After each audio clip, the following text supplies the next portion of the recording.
Thanks for coming and talking to me today. Man, it's always good to see you, Dustin. Yeah, you Always. too. Yeah, and you're always up to like a lot of interesting stuff. How did Rhum Fest go this year? Rhum Fest was good. It was a good show.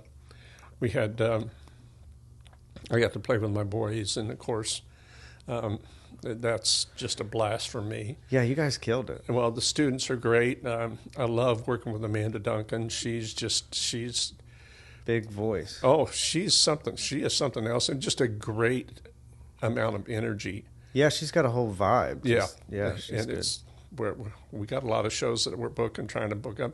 It's kind of hard to do with a 16-year-old and a 14-year-old.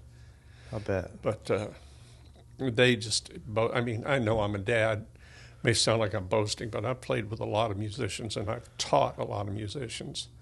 I've never seen anything like these two boys. Yeah.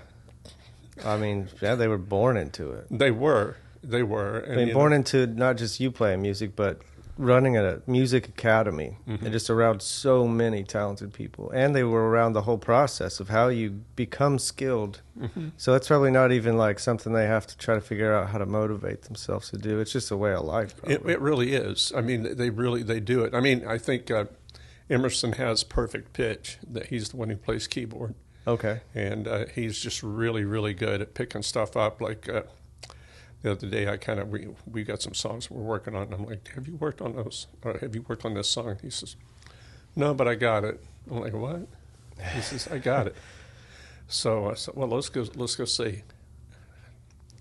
And he just nails it. You know, it's like, man, you know, and Yeah. I still have to bust my hind end to get a lot of these things down, but it's okay. I love it. I love it. That's great. So. That's what every father's hope, anyway, from my perspective, is that your kids do something better than you do. Absolutely. Yeah. Absolutely. That's what you want. You want the best for them. Yeah. Man, and that's, you said you played with so many musicians, and that's the thing. I don't even know, like, what to start talking to you about. You have so many awesome stories. Like, it's so much stuff from the past and the present. It's just awesome. I ran into you mostly with the Rhum Academy. I took lessons from you for a while. That was a good time. I enjoyed it. I enjoyed it. I liked it that I gave you a small amount of information, but it seemed to open up a whole world for you. You know what I mean? With just how things move in a modal movement type of thing. And I never will forget, you said, why didn't anybody ever show me this before? And I like that. You know, I mean, I like that the honesty of people. Sometimes people want, oh, well, I know that, you know. Oh, right, yeah. But I think that's one of the things that makes you just a great guy and somebody that I enjoy being around. Thanks. Yeah, I love being taught. Yeah.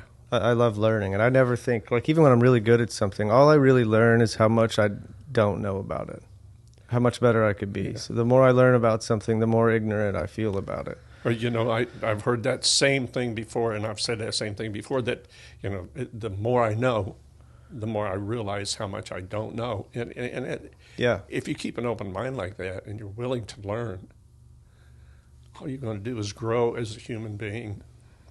Yeah, and especially music's a good example of that.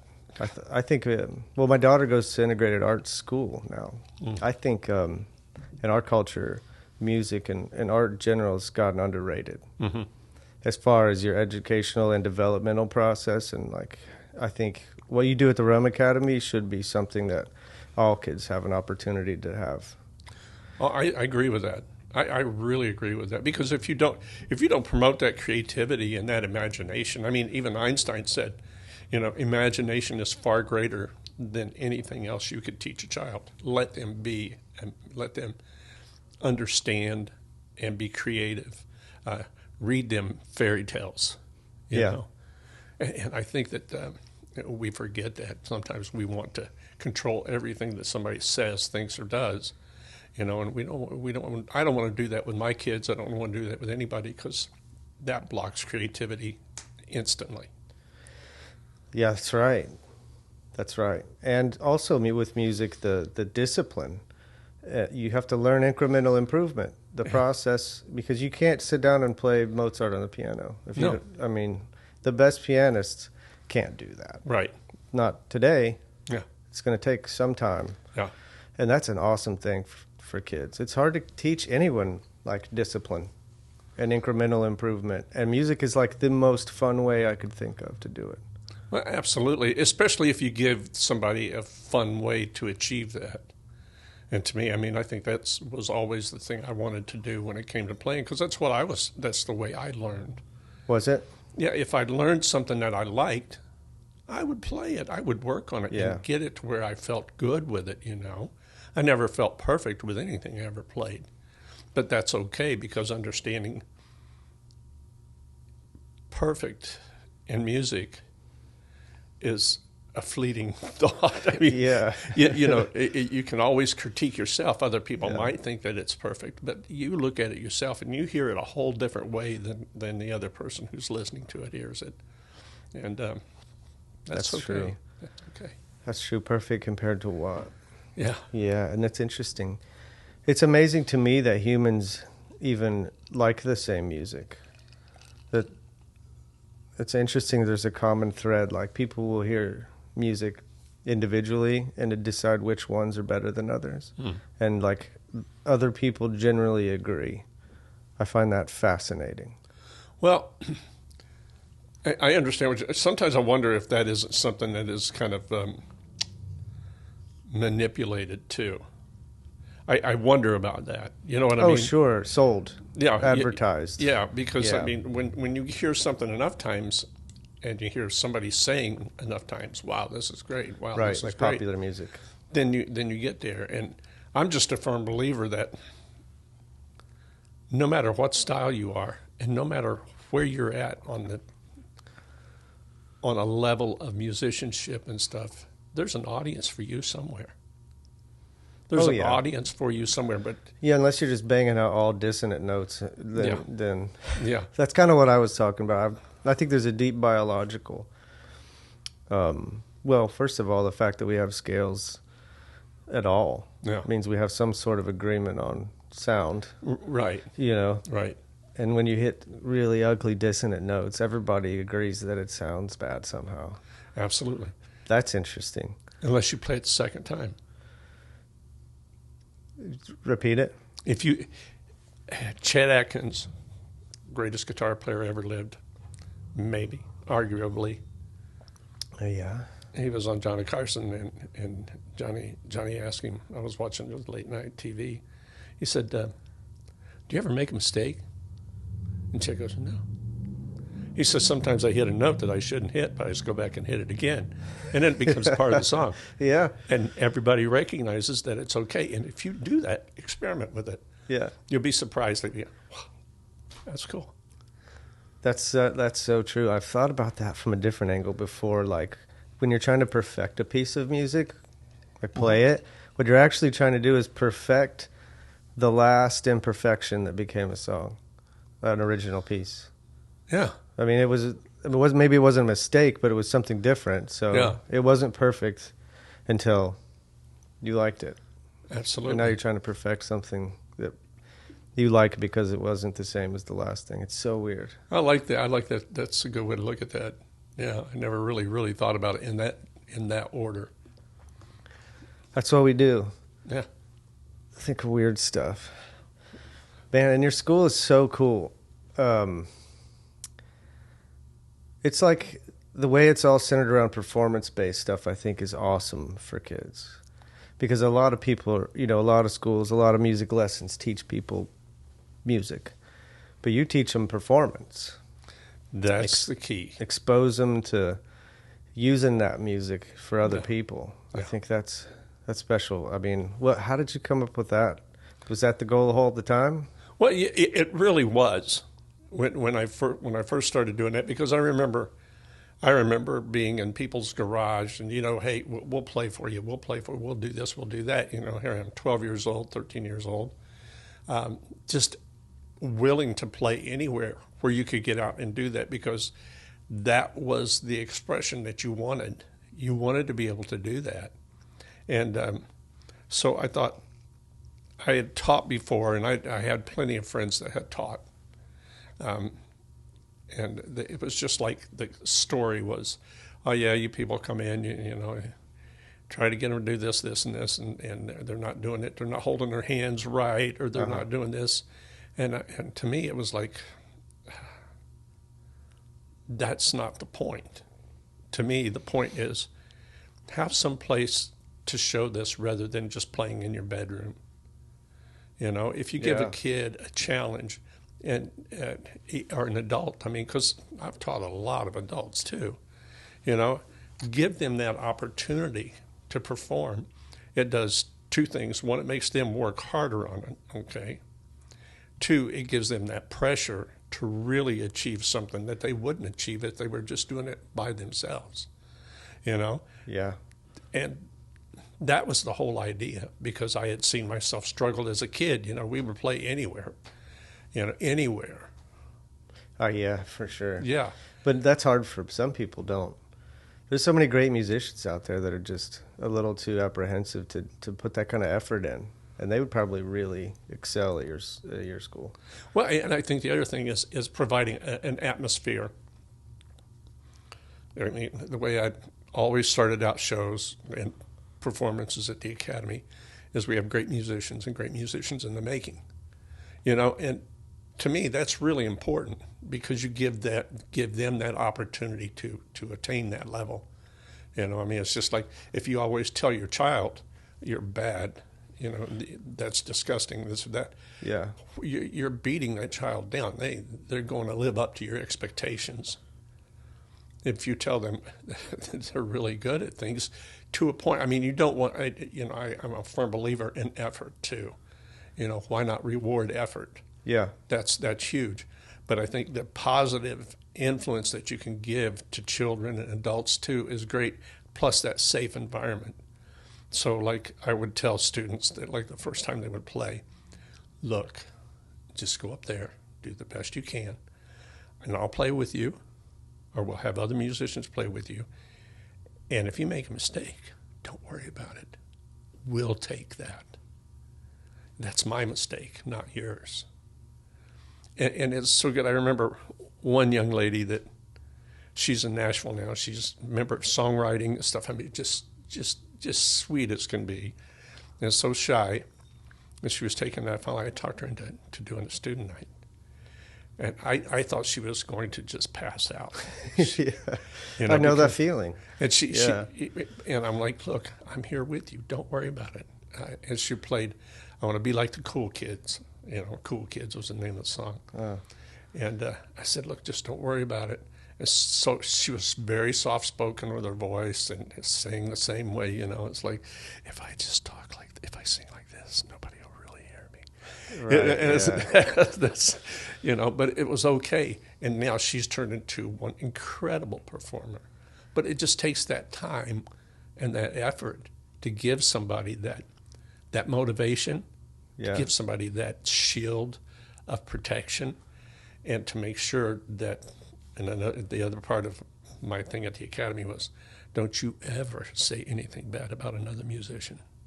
I love that. I love the culture of your place, and it really makes sense now, you know, that there's a bunch of people in here who think of themselves as great musicians in the making.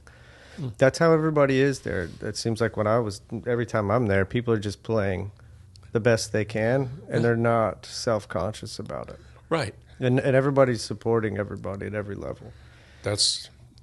We need that in life, period. Yeah, right. Man, wouldn't that be a cool culture in general? Yeah. I don't know where we'll find that at, but... Not one student has ever been canceled at Rhum Academy. No, never. Never. I also like what your philosophy behind why you haven't performed is something that strikes me as really important, because I also believe that you have to push people to face their fears and overcome things, and it's awesome that you guys support them while they do it. Yeah. You can't tell people that they're amazing when they're not. I know there's a lot of that going around. Right. You have to tell people. That's why I like when you said in the making. Right. It means you have something to do. You have something to improve on. It's not you're amazing now, don't try anymore. Right. You know? Right. So I really like that. Well, thank you. Yeah, and you turn out a lot of amazing musicians because of it, and amazing people. Well, and that's my blessing. You know what I mean? That's what makes it all really worthwhile to me. I'll bet it's rewarding. It is. You know, it's just to see them happy, to see them enjoy what they're doing, to see their family light up and enjoy what they're doing, and others around them. You know, I couldn't ask for more. Yeah, it's such a fun time being there. If anybody is bored enough to listen to this, I hope they just stop by Rhum Academy sometime and hang out, because it's awesome. Well, I appreciate that. But you kind of retired, right? I really did retire. You really did this time? Yeah, You retired how many times? Well, no, this. Just kidding. Well, the first time I tried to retire, Yeah. it was just there was too many loose ends Sure. to take care of at the academy. Too much training had to happen. Too much information had to be exchanged for somebody to run it. You know, and Sammy Suter Lightsey has done just a phenomenal job. She's great. And I just think the world of her. She's an incredibly talented person, a very intelligent person. Very mature. Yeah. For her age. Yeah. And so, you know, I couldn't have asked for a better replacement, you know, and, you know, my son Levi is teaching up there now, and I love that, you know, and he loves teaching too. So I didn't know that. That's cool. yeah, well, he's teaching drums, and he's so good. he really is. It's like, I think I met him. I was like, yeah, I'll check out your Instagram. He's like, I'd be a pretty good drummer, huh? Yeah, okay. Let me check it out. I watched some Instagram videos. I was like, holy shit, this kid is good. he can do it. I mean, he can just do it. Right? That's cool. But the good news about you retiring is you've had more time to play music. I think I really got to the point where I was really kind of I really became very burnt out, just burnt out. You know, and I love teaching. Teaching is very detrimental in some ways, because to me, to grow as a musician, you have to continually challenge yourself. You're the person you need to compete with, nobody else. There's no competition with anybody. It's just with yourself. And to feel comfortable with that. And so I just for like maybe 2 years, I just didn't even want to touch my guitars. I just didn't. Yeah, you're giving it all away all day long to people, and then the last thing you're going to do after work is play guitar, right? Right. Yeah. And now I'm back up to basically doing my scales, doing my things to get myself really playing and hearing things that I want to hear and experimenting. I'm up to 2 hours a day of that now again. Oh, cool.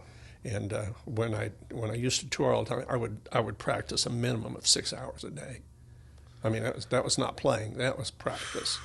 And but that's It's your job, man. it was, you know, Yeah. and that's where it worked at, you know, that's where it worked at, because it wasn't that I was doing it to do anything better than anybody else. I was doing it to increase my ability.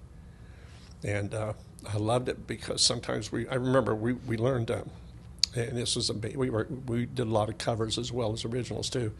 What was the name of that one? That was Hammer. Hammer, okay. Yeah. And I remember we decided we were going to learn One, because it had just came out by Metallica. Really? Yeah. That's a good song. And we got done playing in Kalamazoo, Michigan at Pepper's. Okay. Great club. And we were on our way to Charleston, South Carolina, and we were going to play at the Flying Dutchman. Well, the Flying Dutchman, 3,000 seating capacity, okay. And we would pack that place in 7 nights in a row. Loved the place. I knew if we pulled off one, it'd be great. So anyhow, the drummer, he had been working on it a little bit by himself. Everybody else was just, you know, in the van, you know, trying to figure out their parts and stuff like that. Well, I'm driving, because the old van, you know, is one of those things where there's a stick shift on the column. Oh, nice. And so I was the only one who could get it from first to second gear. Once we got to second gear, we could go to third. So occasionally I would get to rest and shift that gear for him when I needed to. But we listened to that song all the way, which was about a 9-hour drive. Oh my gosh! You just put it deep in your unconscious. Yeah, yeah. And you get there and you do it. You know, you just do it. And before that, one of the ways I used to like to really listen to music to get it in my head was I was a technician for General Motors. Okay, that was my part-time job. Yeah. Okay. All right, and I mean part-time. But I had heard about a TENS machine. Now, TENS machine, that is... I don't know what that is. Okay, a TENS machine is something that Russia came up with, okay? And they did it for their spies, their agents. And they literally could use this TENS machine by stimulating the alpha and beta waves in a different way, okay, with a small electric charge. They could speak fluently almost any language in 6 weeks. Whoa. Oh, you're talking about your brain frequencies, the Right. alpha and beta brain frequencies. Right. So the machine helps you change your... What it does is it gives you a charge, okay? Oh. So I remember sitting there, and I loved Ozzy and Randy, and I remember I would just sit there and I would hold on to those things. Now, my charge was a little bit too hot. No. I couldn't get it to where... That should be the name of your solo project. a little bit too hot. My charge is too hot. Yeah. So anyhow, I remember just holding on and just listening to songs as long as I could. Yeah. Now, I don't know if it really helped me. I think it was more practice than it was anything else, but why not try to charge it up a little bit, right? Hey, it's, whether it works in the physical universe or it works in belief, it works. Absolutely. Who cares? I've done crazier shit than that. Mm. Well, at least I didn't have to hook them to my nipples. Yeah. So I was pretty happy about that. So the TENS machine, you just hold on to it. Well, I honestly, I've never seen it. Now they are selling TENS machines now. TENS machine? TENS. Yeah. I'm so interested in this right now. I'm getting one. Well, so anyhow, it's just I think they're selling those. You can buy them, but I think they're probably pretty expensive if I remember right. And that's been a long time since I actually researched that, because it's like, yeah, right. When you get as old as I am, you already know enough. Is that right? No, that's not right. We just don't care as much about remembering the whole thing. Well, yeah, I've developed a good habit for remembering songs. You know what I mean? Just a good habit. Does it get harder the bigger the catalog you have? Yeah, no, I don't think it really gets. It's one of those things where it's like sometimes Charlie Hinkle, a good friend of mine, we wrote hundreds of songs. Charlie's awesome. He started the elementary school my daughter goes to. Yeah. That's the integrated art school. Oh yeah, he's genius, brilliant. He is. He really is. I mean, he was just over at the house day before yesterday, and we were working through some things, and he pulled up a song that we had written a long time ago, and it's so funny because that'll trigger things in your head. You know what I mean? And it's like, so the first thing came out, first little bit of the lick that he played, I was like, oh, I know what this is. And so I remember the first verse, and the second verse was like, no, where's it at? And then all of a sudden, here it comes too, you know? And so, in the chord progressions, it's like on the guitar, it seems like I never really, really falter a whole lot on that, but when it comes to lyrics sometimes are the things that can escape you pretty easily. Oh yeah. So at one time I had I don't know, I had 2 folders that were just packed full of lyrics, and I would like to find those. Yeah, they're around, but they're lost. Yeah, they're around somewhere, but they're lost. Yeah. Huh. So that'd be cool to find. Yeah, I forgot that you guys made music together. Oh yeah, that's awesome. We played in a band called Buffalo, and Buffalo was really a good band. It was a good band. I mean, we played primarily, it was all instrumental music at a time when not instrumental. It was all original music, and that was at a time when it was like, man, you don't dare try to go in someplace and play original music. Yeah, right. But we did, and we did well. So good. I liked it. I loved the band. Good. So what other bands have you played with? Oh, well, you mean as far as my own personal bands? In general. What is your favorite stuff you've done? Well, of course, my favorite stuff is playing with my sons. That's my favorite. I loved a band I was in called WLRS, which was right before that, Right. and that was with Sammy and James Lightsey and I remember Ethan. that. You had that hot white electric guitar. Oh yeah, You just tore it up. Yeah. It was good. I love that guitar. That guitar is about 20. What was it? 90. I think 94 is when I bought that. Really? Yeah, and it was the first run of those Jam 7Vs. So It's cool guitar. yeah. Well, you make it sound good anyway. Well, thank you. I love it. It plays great. It's done great. I haven't even had to refret that. Really? Yeah, and I mean, it's not that they're stainless, but it's just the touch on it is very much me. So it's a light touch. You don't have to hit anything real hard with it, and so it's proved very well. I've got a bunch of guitars that I'm actually getting ready to sell a custom Gibson Custom ES3 56 that I bought, and I probably didn't play that thing but maybe one time. And I've got another Rhum special limited edition chambered guitar. It's the Gibson Les Paul. Really? I mean, it's beautiful. It weighs 7 pounds 8 ounces. That's a Les Paul, which is unbelievably light. Yeah. And so I love the Les Paul too. Oh, I do too. I like it, but I've always been more of a person. I like the Ibanez guitars I play. Yeah. You know, and I mean, those just fit me, if that makes sense. Yeah, for sure. You know, they're the guitar. I love the neck. I love the way they feel. I love the ability to change that tone and stuff like that so quick. So it's like I can get any sound out of that I can get out of any other guitar that would be specifically that sound. Yeah, If I that understand. makes sense. It does. I just got my dream guitar acoustic Gibson Hummingbird, which I love. But you know, it's interesting because there are better acoustic guitars. So, you know, I try out the Taylors and different stuff, and I'm like, okay, like I understand that these are better in certain ways, supposedly, but this is the guitar that sounds right to me. It feels right to me. You know what I mean? It's just, it doesn't. It's a personal thing. Better to who, you know? Yeah. Once you get to such good quality guitars, I think it's just sort of a preference thing. They're all good. Well, it is. It really is. I mean, I remember one time making fun of it because some guy walked in and he was looking at my Breedloves, and that was when I really sold the really top of line Breedlove guitars, and you know, I'm a Taylor man. I'm like, okay. So I never will forget. I sat down in my studio. I want to be like everyone else and buy myself a Taylor. I want to be like everyone else and buy myself a Taylor. Can't sing and can't play, but I got myself a Taylor. Yes. And that's no offense. Taylor does make some great guitars. Yeah, for sure, but it's silly to follow it like a cult. Pick your favorite guitar, right? Absolutely. You know, it's not going to make you play like John Mayer. Yeah, or James Taylor. Yeah, absolutely. Well, James Taylor, his guitars, I can't remember the guy's name, but to get on his list to have him build a guitar for you. He builds guitars. No, James doesn't. Oh, but the guy he gets them from. Oh, right, okay.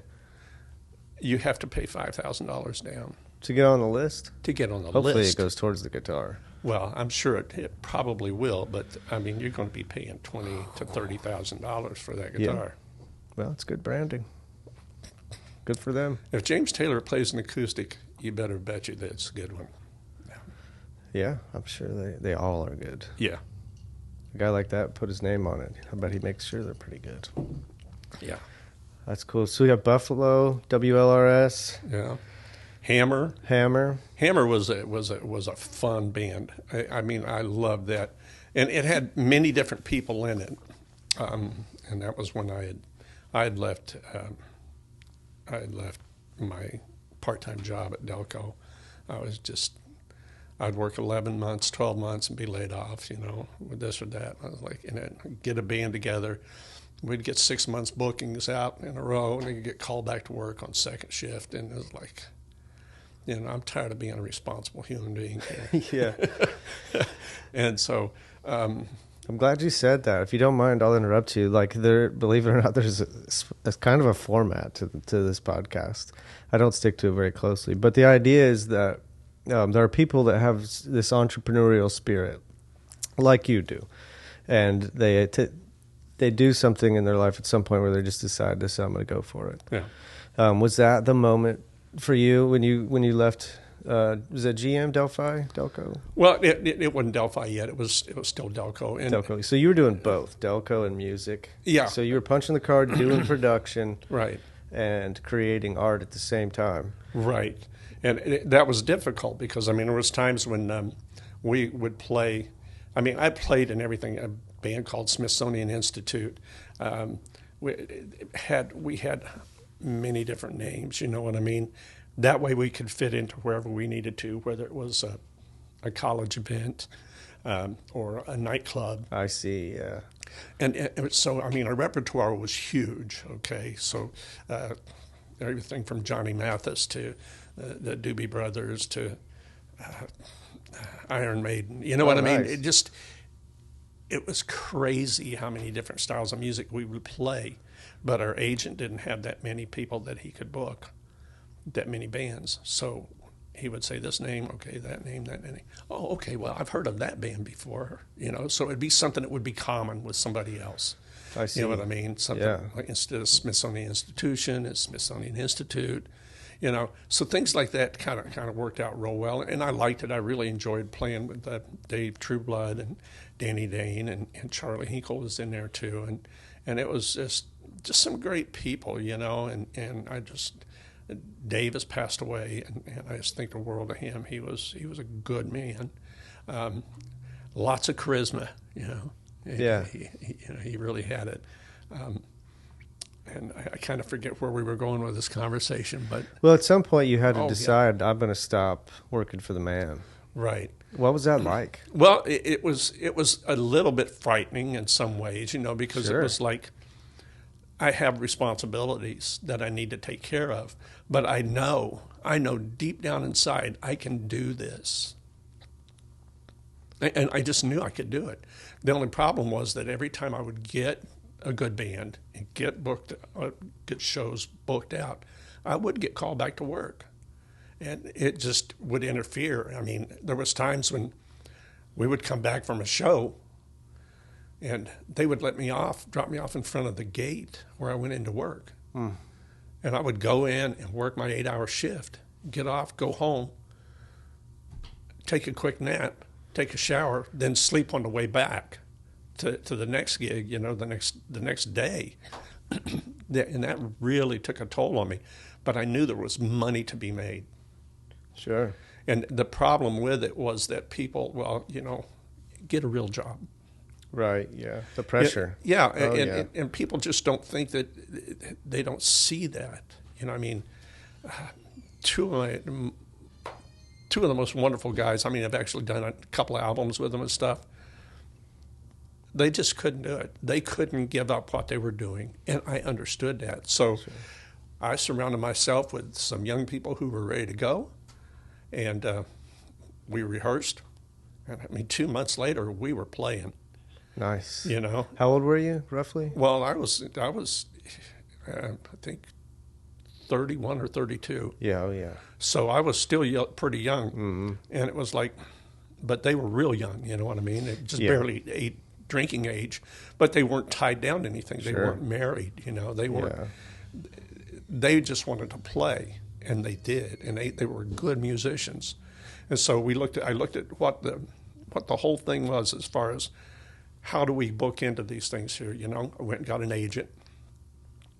Basic philosophy here for people. You know, business is business. So if you want to make 100% of $200, don't get an agent. If you want to make 80% of $2,000, get an agent. You know? Mm-hmm. And it's like, it's a no-brainer. But people don't they don't want to think like that. And it's because we're so restricted in society. Oh, you can't do that. You know, I mean, it's impossible to make it. But there's so much music where you can actually profit and benefit from it that you don't even ever have to go play anywhere. I mean, commercials, just, it's amazing what you can do. Songwriter, you can send stuff away. All you need, you get one top 40 song, you don't ever have to work again. Yeah, and I think you're right, and I don't know how to say this, but most people don't think they have what it takes to be something special. But so far in my life, what I've discovered is pretty much everybody I've ever met does. And I've had the opportunity to meet extremely successful people in lots of different areas just because of the things I've done for work. And the other thing I've noticed is none of them are any more special than anyone else. Absolutely. Except they have a few differences, and one of them is they believe in themselves. Yeah. Usually, in some way, whether it be blind arrogance or they actually just believe in themselves in a healthy way. So I think just getting people to have a bigger vision of themselves is what a lot of people say. Absolutely. I think that's it. And a good example, the reason I brought it up and interrupted you was, how about that Oliver Anthony kid? Chris, Richmond, north of Richmond. Have you seen this yet? No, I haven't. Oh my gosh, it's just this kid. Well, he's not a kid, he's a man, but he's a young man. He was like doing terrible in life, just living in a trailer, broke and alcoholic, and life's going terrible for him in every way you can imagine, like it does for all of us at some point. And he just writes some music. He stands up out in the woods with just a condenser mic and his acoustic and his dog's laying there and just records this song, and it hits home with everybody. It's a sensation. I mean, it's like 100 million views. Wow. Like in a few weeks. It's incredible. It's a really good song. But he's a good example because like a few weeks before that he was, considering giving up. Oh, wow. But the whole time he had this incredible talent. Yeah. So, everybody now, when somebody's talking about it, they're about to give up, I think, how do you know you don't have something special? It's so interesting to me. Wow. That's a good story. And I mean, I believe that. I've seen that a lot in my life. People that they just don't have faith in themselves. And, you can try to instill that in them. And you can do everything you can within reason to try to help them understand what they can do and what they can't do. Typically, I focus on what they can do. And that's just why shouldn't we do that for everybody? Why shouldn't we do that for our neighbor? Why shouldn't we do that for the person who's walking down the street? We don't know what anybody else has been through in their life and what their baggage is they're carrying. All we can do sometimes is just pick up a couple of the bags and relieve their load a little bit, Yeah. Yeah, that's also probably, I try to remind myself, it's why it's great to be positive. Yeah. I know everybody says that, but I mean actually doing something about it, like when you see something awesome, make sure you tell that person. Absolutely. Like, because there's plenty of people going around telling everybody how they screw up. Yeah. Everybody will tell you when you screw up. Nobody's afraid to tell you. Yeah. But you do something good, man. It's hard for people to say it. And it's a great practice. I wonder why that is, though. I mean, because that's an easy effort for you. It's an easy. It isn't even an effort for you, and it's not an effort for me. It's one of those things where I think you just do it because it's inside your character. Yeah. Well, I do have to push myself to remember to do it. I don't know what it is. I think it probably is harder for some people. I don't understand that mechanism, but I think everybody could do it. No, I think they could too. It'd be a wonderful world. Yeah, why not? What else are we going to do while we're here? Let's start a movement. Yeah. Okay. It does remind me of a funny story, if you'll indulge me for a second. I was really young, and I was a manager of a retail store, and I had a boss tell me how I'm too skeptical and too hard on people and stuff. But anyway, he had me spend an entire day where I could only say something if it were positive and encouraging an entire day.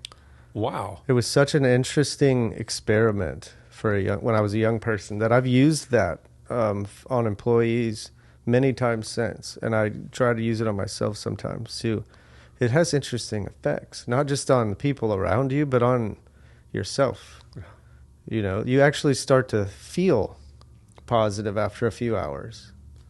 Well, I can see that. That's great. I think that's brilliant. Yeah, I didn't think of it, but I like sharing it because it's a Yeah. great practice. If your life's going miserable right now, try that. Just spend a whole day and don't even let yourself say anything negative to anyone else. If your life's going miserable, you're looking in the wrong place.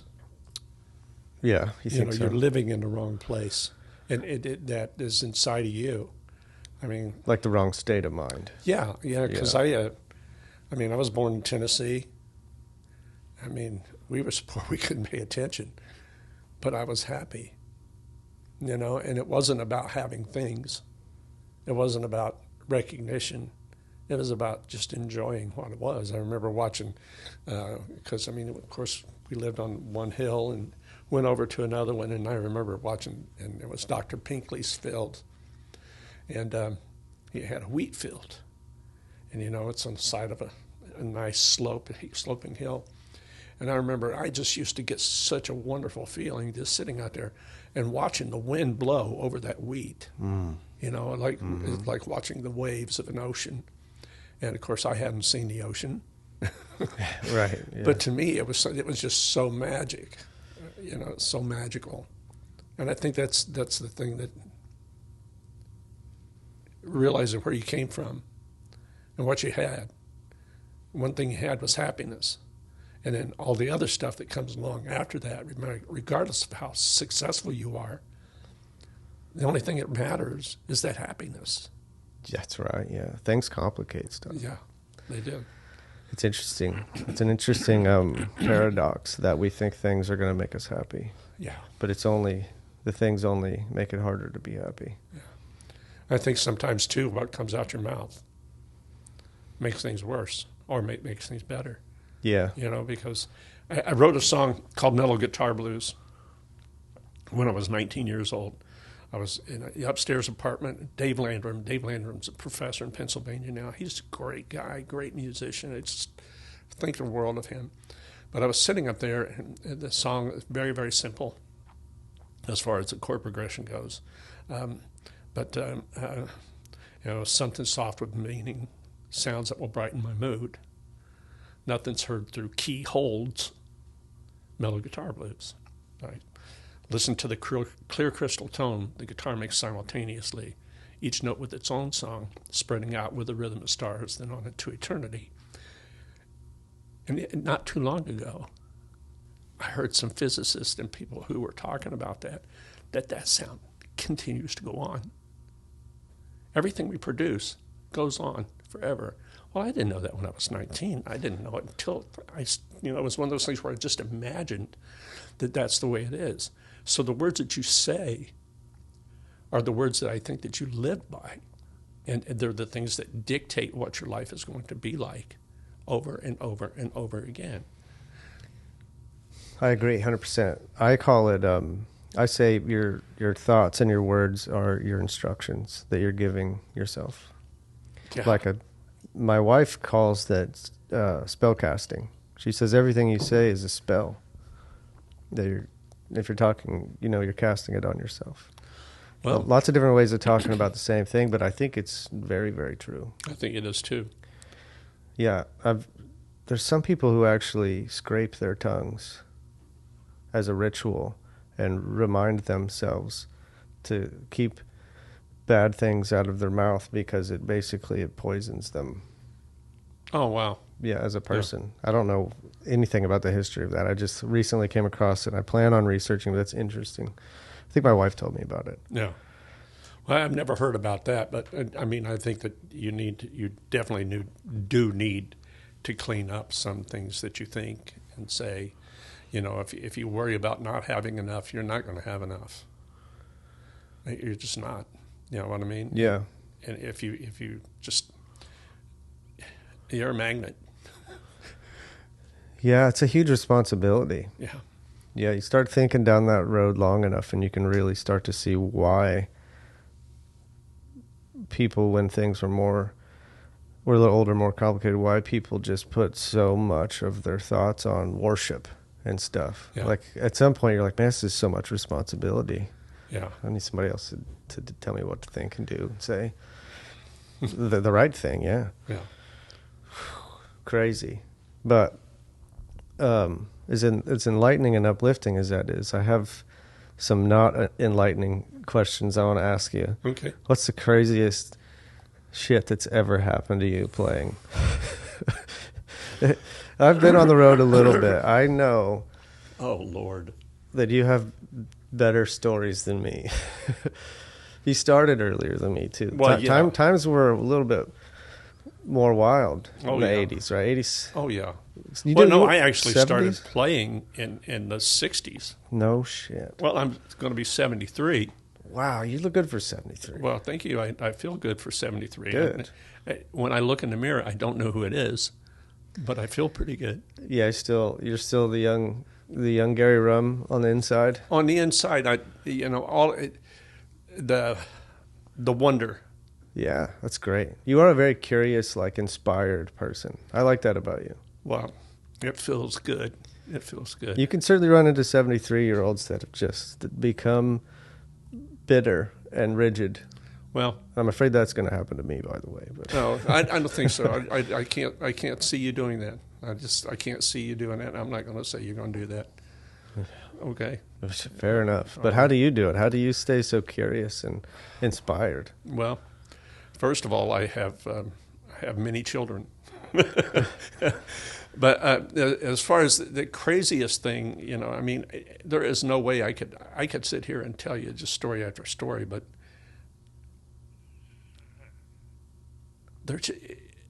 there is never a place that you go to play where there isn't something that's goofy. I remember one time, which story? I mean, they're just running through my head right now. We need to just have a whole series of podcasts. Gary Rhum Crazy Stories, Part 1, 60s, Part 2, 70s. Well, I mean, there's been so many times and so many opportunities, I guess, to have. I remember one time we went and played in Jackson, Michigan. We were playing all the time, and we depended on the money every time we played. We got paid at the end of the week.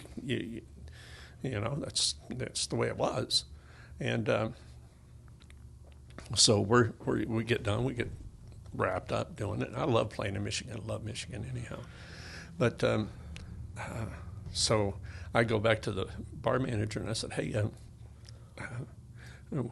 we're about to finish loading up now. I want to go ahead and get paid." He says, "Well, I'm sorry." I said, "What do you mean you're sorry?" He says, "Well, I can't pay you." I said, "Well, why can't you pay me?" No. He says, "Well, the guy who owns the place and signs all the checks has to do it through his accountant because he's in prison." Okay. I'm like, it's a great excuse. Well, I'm like, that's not my contract. My contract is you're supposed to pay me tonight. It's not your problem. Yeah. And he says, "Well," he says, "there's just nothing I can do about it." I said, "You better open up your till and find out what you can do about it." Mm-hmm. Because I knew he made enough money. I mean, sure, you brought him all the people. Yeah, and so anyhow, we ended up getting the money, but it was close because we had to have our guy. We called him Chewy. Low like Chewbacca. So yeah, he was probably big and scary. Yeah, he was. Yeah, former Navy SEAL. Oh God! And so he knew what he was doing. Yeah, but. So when you have somebody backing you up like that, you're okay. That was... He played with you or just... No, he was our light man. Okay. He was our light man. What a great light man. Oh, he could also kill everybody in the building. Oh, I know. He only hit one person ever that I ever seen, and the guy was just being really belligerent. He was giving the bouncers a hard time. And So he went over to try to calm him down a little bit. Guy wouldn't calm him down. He started swinging him, and he just this flick with his hand, and Just the guy just deadly accurate. Yeah. he just goes down like a sack of flour, you know. Yeah. Well, did Well you kill him? practiced. Yeah. Yeah. No, I didn't kill him, but he's going to wake up with a real bad headache. So, So did you used him to intimidate the guy to get some? well, we had to do something because Yeah. there was no way we could do that Oh, it's without theft. getting paid. Yeah. At that Yeah. point, it's your money. Yeah. And so he paid us. Good. But he had to call the accountant, and the accountant said, go ahead, pay him. Go ahead and pay him. Because he said, the guy's really not going to take no for an answer. And I wasn't. Good. You know. Good for you. Sometimes musicians really get taken advantage of. Oh, yeah. Yeah, I played in Detroit when I was really young, and I saw that happening a lot. Yeah. There was like organized groups that would suck in bands and put on huge shows and steal all the money. Well, you know, and I mean, that still goes on no matter where you're at. Does it? You know, I mean, I don't like Battle of the Bands and stuff like that. Is that a brand or just the idea? Well, of it? the idea of it. I mean, That's it used to open. be back in the 60s and 70s, they would have battles of the bands. Mm-hmm.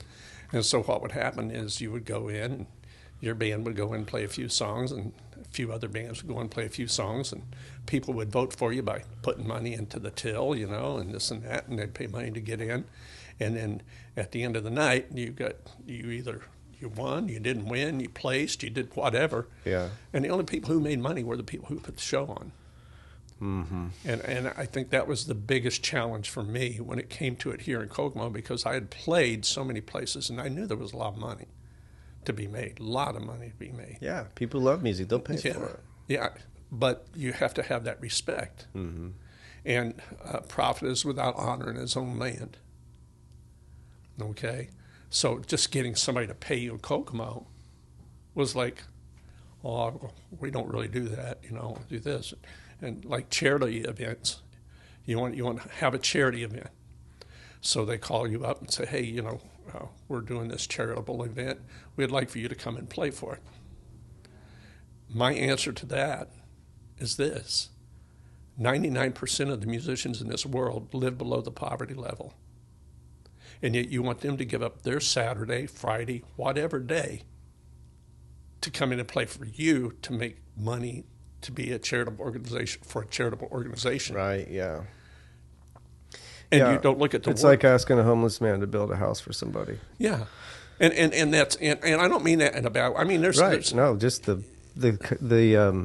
the cultural understanding of musicians could use some improvement for sure. and I think that that's one of the reasons that you see people who never get out and make it, that are very capable of being incredible musicians. It definitely makes you want to quit pretty easy. Yeah, because I mean it's like, how do you make money at it? And parents see that too, you know. Yeah. I- And also creative types aren't always business types. And No. you gotta do both, or you have to figure out, get people on your team to do the business part. Like you said, hire an agent. Absolutely. Yeah, I remember that from the small time I worked in the music industry. I was like, this is so weird. Yeah. Like the whole business side of it. And then you're trying to make art. Yeah. Yeah, and negotiate how much it's worth to somebody. That's so weird. Oh, it is, but it's like this. I mean, your time is valuable. I mean, that's the only thing that we have Yeah. is time. Yeah, and it's not the 2 hours you're playing. It's No. the 2,000 hours it took you to develop the ability to do that. Absolutely. Minimum. Yeah, absolutely. And I mean, you know, most people, they look at the 10,000 hour rule, you know what I mean? Yeah. But it's like people just, to have that respect for the musician, because most of the time, you know, that's so-and-so, he's not ever going to amount to anything. All he wants to do is sit around and play guitar, you know? And it's like, that's the wrong attitude. And we need people to do that. And I remember talking, you know, and it was really good because Greg, the former mayor, he understood that. He really got what I was talking about when it came to that, him and Randy. And they, you know, so they paid me, you know, and they paid other musicians. I liked that a lot. But then I've seen some things where other people who were in charge of doing things, they'll get people that have steady jobs.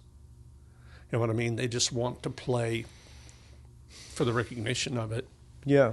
You know, and so what they do is and I don't want to sound cruel, but they'll go and play, and they take away the opportunity for the musician who really works at it. Sure. That's his job. But yet, if we were to cross a picket line, what would happen? That's right. You know. Yeah, musicians as a group are responsible for their own fate. The fact that there are so many musicians that are willing to play for nothing, then their intentions aren't always dishonorable. They're not trying to ruin jobs for people. They want people to hear their music. Right. But it doesn't change the fact that it does ruin it. It hurts it. It really does hurt it because. Yeah. But that's where you have to just, you look at places like Cincinnati, and I remember playing over there, and even in the 80s, there was 151 nightclubs you could play at over Wow. there in one city. In Cincinnati? Yeah. When was this? It was back in You think it's still early like 80s. that? About to go to Cincinnati. Probably. I mean, think about it. There's just so many places to play. It's like, I remember playing. My favorite way to play was when I just did it solo. I love doing that. I got to play more shows than you could ever imagine. That's another funny thing. You want to hear a funny thing? Yes. First time, I'm working with Anvil Productions. Okay. And he is also the editor of Performance Magazine. So he had me and another band called 15 Minutes, and we played for the pre-MTV Show Awards in New York, okay? And I got to play on the same stage as Bob Dylan, and so many people had been there before. That's cool. I was so honored to do that. But I never will forget, we get there, and they gave me a limo and the whole 9 yards. I mean, it was like, whoa, dude, I'm doing something pretty cool here, Right. And so the limo came. I had 2 412 cabinets. I took everything I had. I mean, it was just, that's what I did, In the limo? Well, yeah. They put it in, it in the trunk of the limo. I mean, it was huge. That's a big trunk. Then there were some other things we had to put in the front. But, I mean, it was a stretch, so we were able to get it done. Yeah. But so we go in. Of course, they had the PA system and everything there. And when we pulled up out front, okay, and this is just when I had started doing that. When we had pulled up out front, there was a bunch of guys sitting, along the sidewalk, up against the building and stuff. And a lot of them were homeless and everything like that. One guy comes up to me and says, "Hey, man, give me $50." That's a lot. I'm like, what? For now, that's a lot.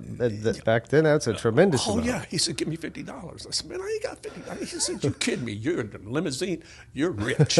You better give me $50." I was in New York, you're right. Yeah. I said, "Dude, I can't do that. I don't have it." Sure. But that was crazy. I never forget another time some old woman, we were playing for this company. And I mean, she must have been, she was old. And she didn't like our music, which is okay. But she came up and got right in my, "I hate your music. I hate you." Shit. I'm like, okay. We just kept on. So a little bit later, we were done. And I needed to run to the restroom, so I go out into the hallway. And I hate to say this, but that little old lady was laying on the floor. Well, she was drunk as a skunk. Oh, yeah, okay. She was laying on the floor, and I thought, just walk over her. Don't do anything. Just walk over her. Yeah. And I wanted to walk over her so bad, and I couldn't. So I reached down and said, "Are you okay?" "I don't like your music." Okay, fine. Sticking to it. Yes. So I'm like, "Well, have a good nap." And walked on. Oh, man. Oh, man. Sometimes people get rowdy, don't they? Oh, they do. They do. They do. Yeah. That's what makes it interesting. It is. One more story. Keep them coming. This is funny. We were playing, and this was with Hammer Band. We were playing this club, and what decade? this was in '80s. Okay. Oh Okay. shit, the 80s. And so we were playing, and it had snowed. It was a blizzard. Okay, kind of. Well, we're there. We're going to play. So Here in the Midwest. Yeah, it was in the Midwest. Okay. Okay. So there was a few people who came in. All right. Mm-hmm. And one guy was with a couple other guys, and they were all band musician types. And they, the one guy came up to me and says, "Hey man, let me sit in with you and play drums." And I said, "Dude, they aren't my drums. I can't do that, and we typically don't do that." Sure. And he says, "Oh, come on, let me play." I said, "I'm not going to let you play anything." I said, "It's not my drums." Not up to me, right? Yeah. So he goes and he asked Brian, "Hey, can I play your drums, play a song?" And Brian said, "I guess, sure." You know, Brian's an easygoing guy. Yeah. So the guy gets up there, and I look at him like, "What is it you want to play?" Let's see, what is it? "One Life, I Want to Live It Up." I can't remember the name of the song, but I remember the song. And so we start to play it, and he drops a drumstick. He goes, wait. So he picked up the drumstick, and I looked at Scotty, and I'm thinking, this is not going to happen, okay? So we start to play again, and he dropped it. I said, "Get off the stage. Just get off now. Get off the stage." By the way, that was one of the clubs where I actually carried a gun in the back of my amp. Oh, yeah, I used to do that. Yeah, okay. For sure. And I played in Detroit. So. Yeah, oh yeah, I'm sure. So anyhow, he goes back out. You can see him and his buddies are kind of mouthing off. Well, our bass player is a huge Rush fan. He loved Geddy Lee. I think that's a bass player thing. Yeah. So we're playing. Now he's about 6'3", 6'4". Your bass player. Yeah, big boy. Okay, and I mean he's just a big boy, strong, muscular. And all of a sudden, I look over, I hear the bass part fall out. He's not playing. I look at him, he goes, "I'll be right back." He had set his bass guitar down. He went out. One of the guys out there that was with the drummer that wanted to play was saying, "Rush sucks." Oh, You suck. He couldn't handle it, huh? That was the only bar fight I ever got into in my life. Oh, shit. But it was like all hell broke loose. Nice. You know? And yeah, that was the only fight I ever had in a club, ever. Yeah. And so I was like...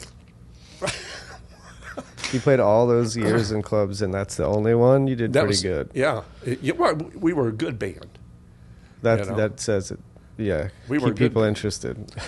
And I thought there was one other time, and this was the first time we played in Kalamazoo, Michigan, too, at Peppers, and that ended up being my favorite club. We go up there, and we start playing, and the first song we would open up with was "Bark at the Moon" by Ozzy. Yeah. Okay, and it would start out, and our sound man had a recording studio and stuff, too, and he had set it up to where it was... it gave us this big intro, you know, and like crickets and stuff like that, you know, going on. And it was a great PA, great sound man. That's cool. That was hard to do back then, too. You couldn't just pull out your MacBook and knock it out real quick. You had to, it was taped. Yeah. It was taped. Cutting tape together. Oh, yeah. So, anyhow, we started playing, and here's this guy, okay, very militant-looking fellow, okay, had on the army boots, pants tucked in, stuff like that, army jacket. Had he wore that to a show? Oh, yeah, eyeliner. Oh, man. That went that around guy. like this. Okay, I mean, just crazy. And so we start playing, and he's like, "Whoa." And he gets up, and he starts marching in front of us. He's really militant. And he comes up to me, and he goes, he turned around. I'm like, "What?" He comes back, dances around a little bit more, comes back, marches. This sounds like the beginning of the punk scene. Did you start punk? No, I didn't start punk. But it was so funny because when we got done, I thought to myself, if that guy does that to me again, I'm just going to kick him. I'm just going to kick him in the face. He'd probably love it, right? He loved the band. And the manager of the place, okay, who is a young man, just a cool dude, he says, Gary, he says, that guy's going to bring more customers in for you than you'll ever know. Really? And I'm not kidding you. From that night forward, always, every time we played in Peppers, you could not walk through that place. Man. It was great. But it was like, dude, you don't do that to me. Oh, man. But I'm not much of a fighter, so I thought I better just stick with what I was doing. Yeah. Better to play music on an axe than... Yeah. Jeez. That's good. But you see what the stories can just keep. They do. They're just crazy. Do you have like a favorite experience that wasn't like funny, like the coolest thing that might have happened, like special guests or something? Oh, or have you ever get invited to play with somebody that you really were excited to play with? Maybe something like that. I mean, anytime anybody ever invited me, I always enjoyed that. It's one of those things where it's like most of the bands I ever was around and exposed to, they did their thing. I remember Caravan of Thieves being here, and I got to play with them a couple of times. Alex Skolnick and Joel Taylor. I remember sitting in my office with Alex Skolnick and just playing guitar. Nice. And just enjoying it. And he just a great guy. But you've probably got to meet quite a bit of Yeah. famous or soon-to-be famous people as long as you've been around that industry. Yeah. That's always cool. Just from my short run in it, there was there was a handful of people in the same, I think they called them marketing agencies at that point, not the agents, but they were like organizations that would bring people in. Anyway, there's a handful of them that ended up like becoming extremely popular. I just remember thinking, man, it's pretty cool to have hung out with these people. Well, yeah, I mean, and that probably happened to you a lot. Well, it did. I met a lot. I got to meet a lot of musicians, up and coming musicians that ended up being phenomenal musicians, and that was always really, really fun for me. And to look back at it and to recall, what I mean. Sometimes even short. I remember sitting at,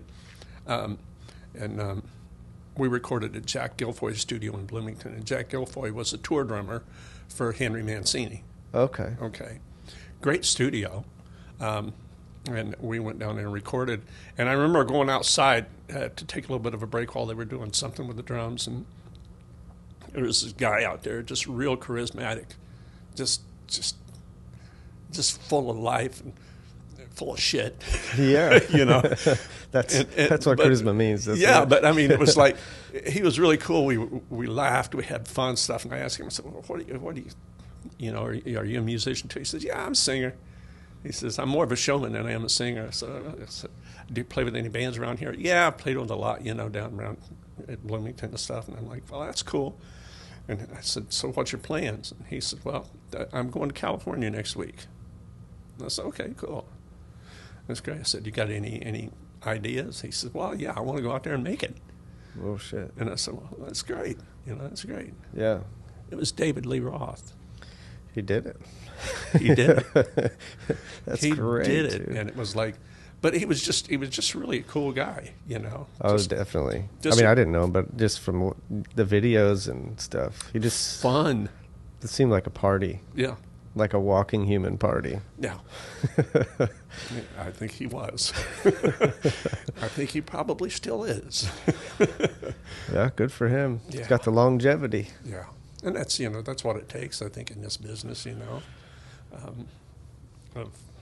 don't know, there's just so many people. I got to meet Hendrix one time, and that was in 66. Talk about Jimmy? Yeah. No way. Wow. Oh, I think I saw a picture with you with somebody impossible, like Michael Jackson. Yes. I saw a picture, just you and Michael Jackson. Yeah. Sharing like a conversation or something. Well, we would. That was an interesting situation right there too, because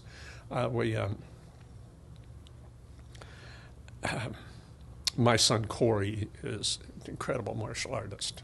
I mean, he's just incredible. And he was about 12 years old, and his one of his teachers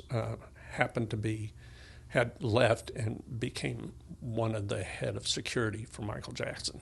Okay, and so he had moved to California and stuff like that. Well, he liked my guitar playing really, really well, liked my band and my music, and he gave Michael a copy of some of my music, and Michael wanted to meet me, and so they were playing at Wrigley Field, Chicago, and so we were invited to go up there. No way. Me and my family. God, we went up there. Awesome, they put us up in the Whitehall Hotel. Now, he was at the Ritz-Carlton, and from the 13th floor up was just his. So I got to meet his manager, got to meet LaToya and Janet, and was it Jermaine? I don't remember. I Tito watched the movie and stuff. everything. I can't remember. Yeah. But that was right after Eddie had played on the song Jump. Jump, but on Beat It. Okay. So I could do a lot of the two-handed tapping and stuff like that and everything. Back then? Yeah. Oh, nice. Well, it's one of those things where he was not. Do you know who I first seen do that? Who? Chad Atkins, again. Really? Watched him on the Johnny Carson show, the same show I was telling you about. I thought that was a relatively new method of playing guitar. That's a long time ago. That was that was 60s. Wow. So anyhow, shows what I know. And then not only that, but you had Randy Rhoads who was doing the same thing. Okay, but now Eddie had a totally different approach to it, and he really brought it to life. That was just Eddie cool. Van Halen. Eddie Van Halen. Yeah. Yes. Oh yeah, I remember when that album came out. It changed things. Yeah. Oh I was yeah. like, wait, guitars they don't sound like that normally. Yeah. Oh yeah. Just brilliant. I know another time I was at another show and he opened up for Ted Nugent. And Ted Nugent. I bet that was wild. It was wild because those are two wild people. Well, yeah, especially Ted. But I love Ted Nugent. oh, I don't care what anybody says. Well, I don't care what he says. He's a wild man. He's a wild animal. Yeah, and he's not afraid to let you know it. Yeah, people like get mad and cancel him on social media and stuff. I'm like, he is a wild animal. Yeah. Why are you surprised that he says crazy shit? Yeah. Stop asking him questions. Yeah, if you don't want to hear it, don't ask. Yeah. But so Eddie had done a sound check, and of course Ted listened to it, and Ted was like, "How do you get that sound?" He says, "Can I play through your stuff?" You were witness to this? Yeah. Oh yeah. my gosh, that's incredible. And he said, and Eddie said, "Yeah, you can play through it. You give it a whirl, you know." He goes, "Well, he can't make it sound like Eddie." You know what I mean? It's got a great sound, great tone, everything like that, but he doesn't sound like Eddie. And he could not understand the difference there, which I thought was kind of odd, because I think any real good guitar, really, really excellent guitar player is going to know the most important thing that's going to produce your sound are your hands.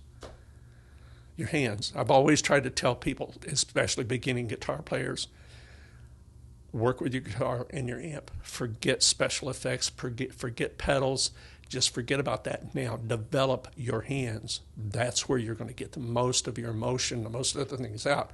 Because effects, all they do is they enhance what your hands are doing. Sure, that makes sense, yeah. And so, but Nugent wasn't very happy about that. They didn't tour for very long together because Eddie is just a superior guitar player. Yeah, he shouldn't be opening for somebody. No. And it didn't take long for everybody to realize that. But man, the people that got to see those shows, wow, lucky for them. There was real shows, man. I bet. I remember first time I ever seen a laser light show, and it was Yes, and it was at Market Square Arena. Market Square, I remember Market Square. Yeah. Cool place. It was in the round, and Yes, oh my gosh, those guys were so brilliant. I mean, just incredible players. But I've seen these little things they look like pellets of light that were just raining down. It's like, whoa, how cool is that? Yeah. Of course, to get a laser show like that in those days was, you'd be talking $250,000, $300,000. $300,000. Man, to be around when that first started, it would have been mind-blowing. It was. But, those musicians were incredible musicians. They didn't have pitch correction. All the stuff to rely on. They didn't have computers backing them up. Yeah. And there's something about that pure form of music. When you're making it, to me, that's the most important thing you can have, is that pure form of music. I think people are into that again. Yeah. I think we got so polished and digitized, and I'm not making this up, I heard other people say it, but I've noticed it after they said it, that now kind of what's attracting people's ear is less perfect. Absolutely. Is more genuine, authentic to real life. And I think, to circle back to that Oliver Anthony example, is that was the major thing about it. Just that you could hear the crickets and the wind blowing in his microphone. Yeah. And you could tell he hadn't practiced it 6,000 times. Yeah. But it was so good and so real. Not one bit of digital enhancement on it. You know what I mean? Yeah. I think you're right. I think that's people really on a deep level gravitate to that. Well, I think going back to an earlier statement about perfection, that's something to dream about. It's something to work towards. But perfection to me is being able to accept the fact that, well, you know what? I'm not going to get that any better than that. It's okay. It's not perfect, but it's okay. Yeah, the best I can do. Yeah. That's great. Man. That's a crazy story. Met Michael Jackson and saw Eddie Van Halen and Ted Nugent, like sound checking and stuff. Oh. A lot of cool stuff in this world. A lot of cool stuff. You just got to get out and get in it and just be a part of it. You know what I mean? I think that may be the best advice I've ever heard. No. It's not going to go like you expect, right? You just got to go get out in it and see what happens. Yeah. Is that your secret? Well, I think I'm not a planner. I've never been a planner. But I always know it's going to work, if that makes any sense. Yeah. It's just this thing inside. I don't think about it being a gut feeling. I don't rely on this. I don't rely on that, It's just, this is what I'm going to do. And I think, I always told people in the bands and stuff, and I've told my kids this too, any idea is usually a good idea. It's how much effort you want to put into making that idea come true. And that's the hard part for people, I think. You know what I mean? It's like, how much effort do you want to put in on that? And I mean, it's like if I want to write a song and I want it to go 3/8 to 7/8 to 30-second notes. You know what I mean? What good does that do? I can't get anybody to groove to it. It's something I have to work really hard at to do all those time changes and stuff like that. And it's like, that doesn't make sense to me. What makes sense to me is, does this feel good? Where does it feel good at? And then a lot of times you write things. I remember working with a lady who was, she came over one time and she was from IU. And she was a geologist. She taught geology, but she also had a degree in music. So she was really a rock musician. It took me a second.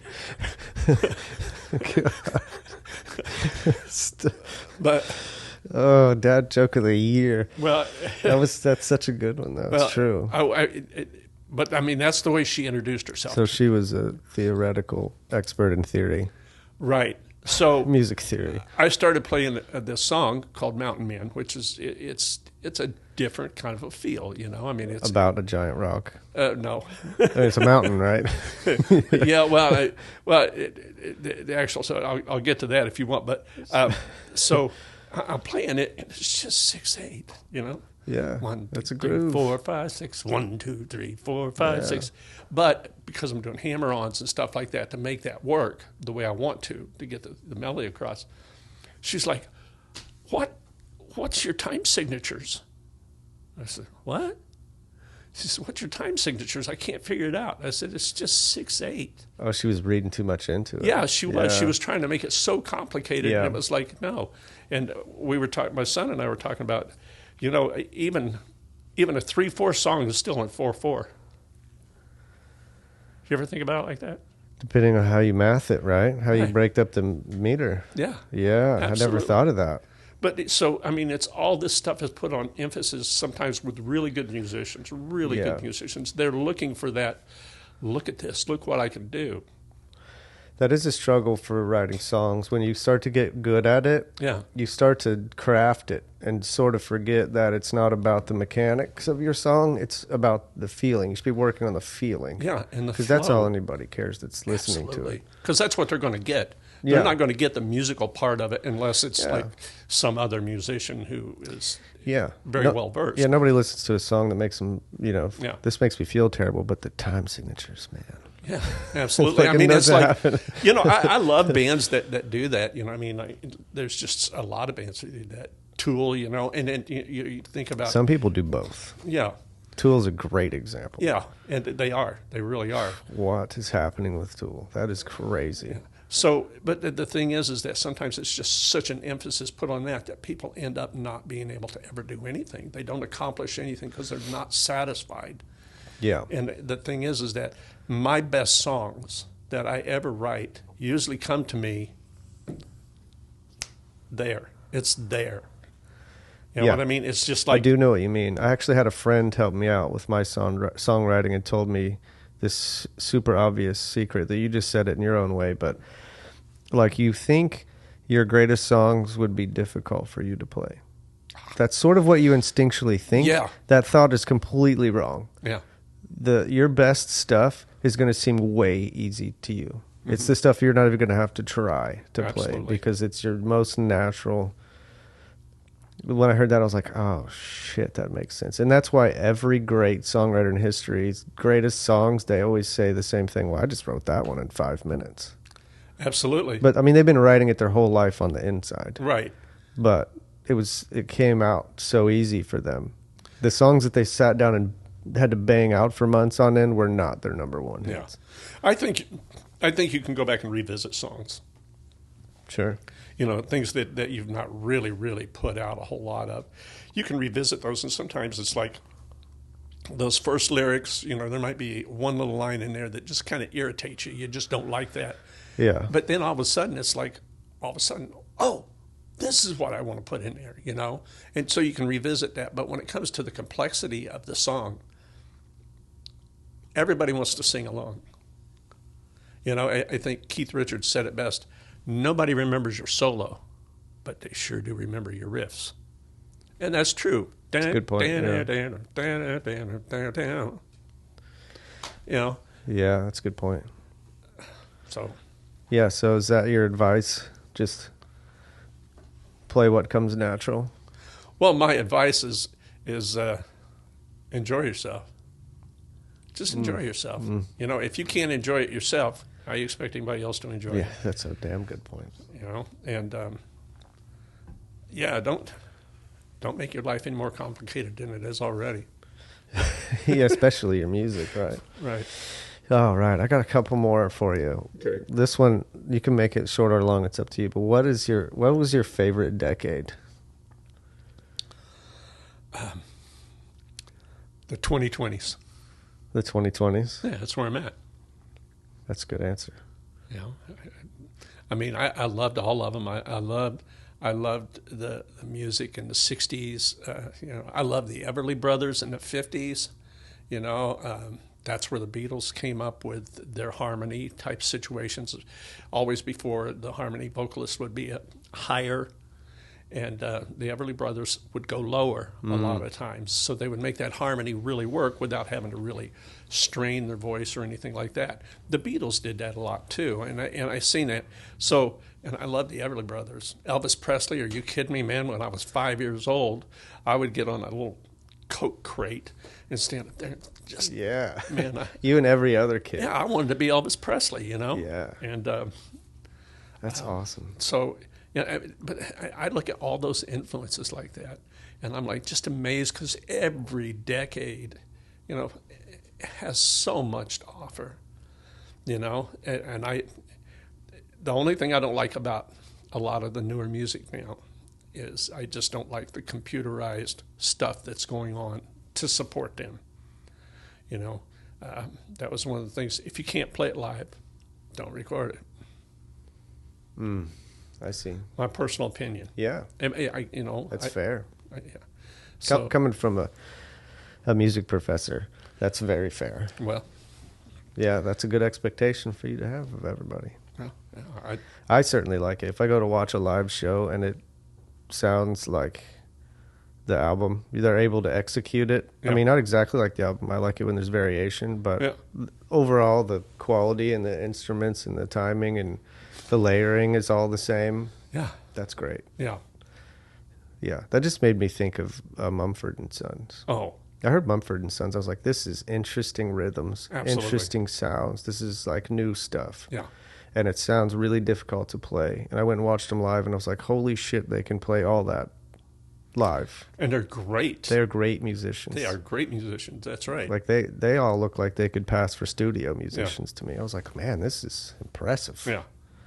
And you know what? I would venture to say that probably none of them read music. Not a one of them. You think? Yeah. That's okay. Well, it is. I mean, well, you know, that's one of the other things too. Like a lot of people ask me that. It's like when they would tell me, well, now I want my kid to play this, and this, and you know, I want him to learn this, and this, and I'm like, could you talk, or could you write before you could talk? Well, no. Could you read before you could talk? No. Why not? That's what you're asking this musician to do. Yeah. You're asking them to learn to read before they even know what the heck they're trying to talk about. You know? Mm-hmm. So the development of the ear is the most important thing. It always has been, always will be. James Taylor doesn't read a single solitary note of music. Really? Hendrix didn't read music. That doesn't surprise me a bit. You know? Yeah, playing music is very much a body thing. Yeah. Very much a body thing. Yeah. For sure. And, yeah, learning the theory. Well, I guess it depends on what kind of music you're playing. Like I grew up starting with piano. Yeah. Which piano, you can learn to play piano without reading music. Mm-hmm. But boy, is that difficult if you want to play like classical, right. You know, someone else's work. Yeah. You could learn a Mozart song or Chopin from ear, but you're really going to have to bang keys for a long time to figure all that. Well, and the other thing too, how many people want to do that? How many people want to do that? I mean, like Dr. Frigi, she worked for me for a while too. That's not very common anymore. Well, no, but I mean it's a strictness. It's a discipline. It's a discipline that doesn't have a whole lot of self gratification to begin with. You know, and I know that, we're all into wanting our, you know, the instant gratification. It's not necessary. You still have to work no matter what the complexity of a song is. You know, I mean, sure. If you have a hard time switching from E to D, that's work. You still have to work at it. So, but if you can play E, D, and A, you can play thousands of songs. Right, and that's rewarding instantly. Yeah. Yeah, well, I agree 100%. That's what I was going to say, because I did learn theory with my piano the whole time growing up. You know what I mean? I got pretty good at it. But then when I was 15, I figured out the girls like guitar players. Got me a guitar. And I didn't learn to read music on guitar. I'm sure I could. Mm-hmm. But tablature was enough to just point you in the direction. And that makes sense. It's intuitive. Like, put your fingers here. Okay. Yeah. And then if you can hear the melody in your head, it goes back to hearing. Yeah.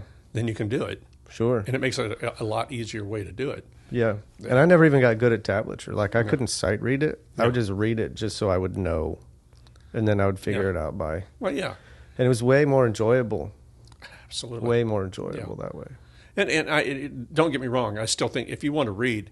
You know what I mean? Sure. You don't. That's something that you don't have to do. I mean, I grew up with bluegrass players and stuff like that, and they don't read nothing but them boys can play anything. Yeah, it's And so they true. can play it real well too. Yeah. And it's like no big deal. And they don't even have to have special clothes. Yeah, right. Yeah, that's true. Or shoes. Or teeth. Yeah, that's true. That was mean. I shouldn't say that because that's some of the most. I don't know.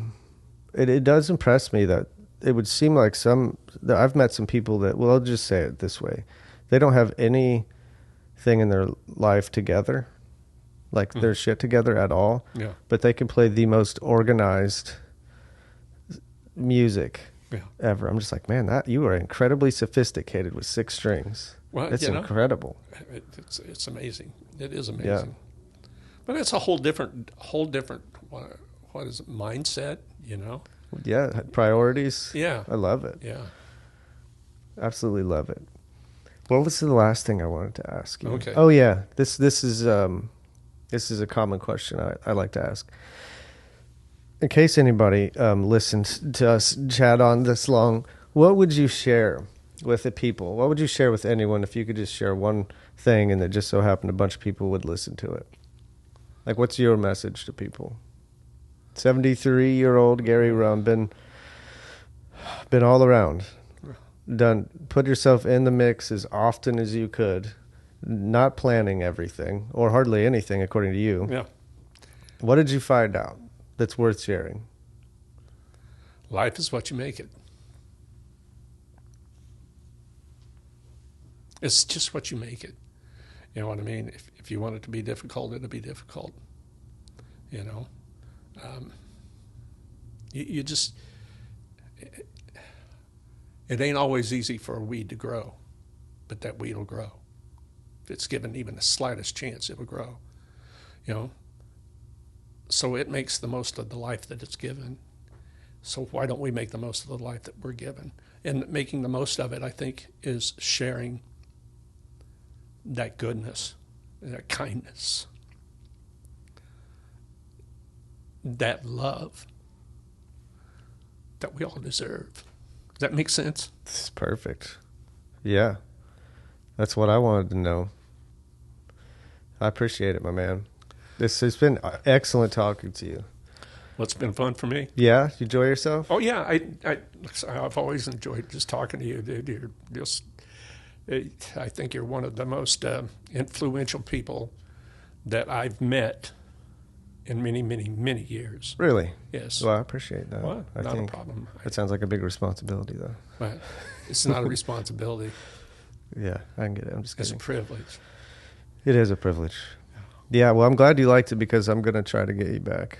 Yeah. There's many more Rhum stories, I'm sure. We got to pull them out of you. Yeah. Just as long as I don't have to do any R-rated, we'll be okay. Yeah, right. Okay. Fair enough. You self-censor. I'm a terrible censor.